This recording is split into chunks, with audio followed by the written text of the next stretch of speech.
Our next item on the agenda is a gold medalist English oration.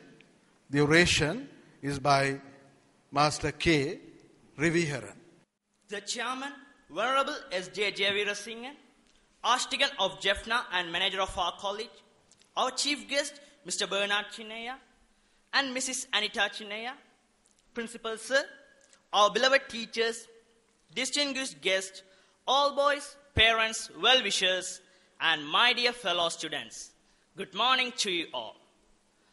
Mahatma Gandhi's famous speech at Kingsley Hall in 1931. There is an indefinable, mysterious power that pervades everything. I feel it, though I do not see it. It is this unseen power which makes itself felt and yet defies all proof, because it is so unlike all that I perceive through my senses. It transcends the senses, but it is possible to reason out the existence of God to a limited extent. Even in ordinary affairs, we know that people do not know who rules or why and how he rules, and yet they know that there is a power that certainly rules. In my tour last year in Mysore, I met many poor villagers, and I found upon inquiry that they did not know who ruled Mysore. They simply said some god ruled it. If the knowledge of these poor people was so limited about their ruler, I, who am infinitely lesser in respect to God than they to their ruler, need not be surprised if I do not realize the presence of God, the King of Kings. Nevertheless, I do feel, as the poor villagers felt about Mysore, that there is orderliness in the universe. There is an unalterable law governing everything and every being that exists or lives. It is not a blind law, for no blind law can govern the conduct of living being, and thanks to the marvelous researches of Sir J.C. Bose, it can now be proved that even matter is life. That law, then, which governs all life is God. Law and the lawgiver are one. I may not deny the law or the lawgiver because I know so little about it or him. Just as my denial or ignorance of the existence of an earthly power will avail me nothing, even so my denial of God and his law will not liberate me from its operation, whereas humble and mute acceptance of divine authority makes life's journey easier, even as the acceptance of earthly rule makes life under it easier.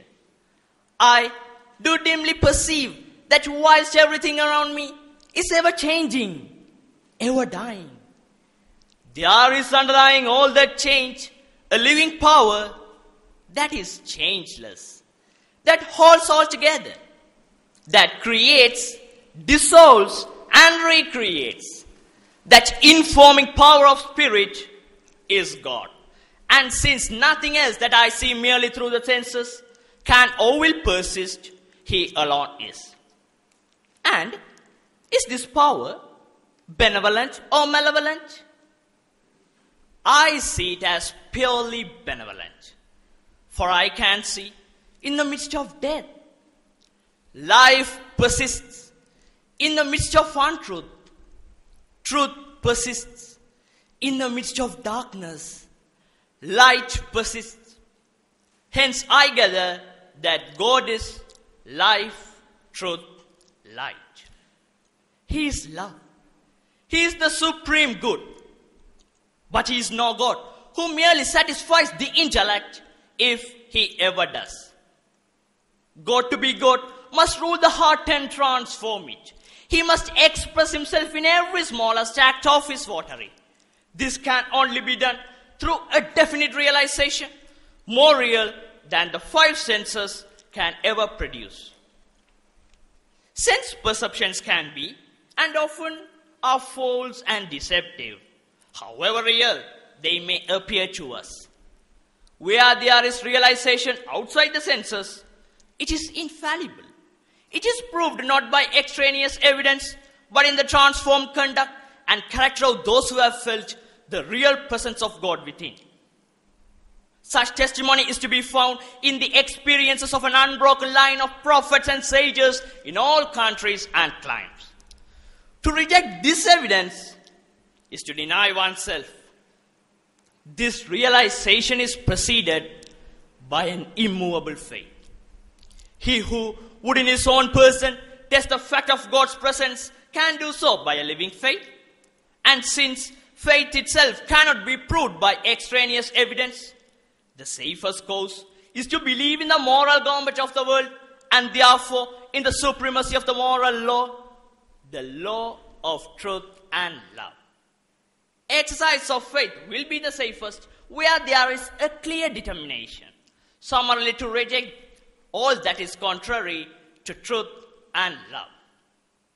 I confess that I have no argument to convince through reason. Faith transcends reason. All that I can advise is not to attempt the impossible,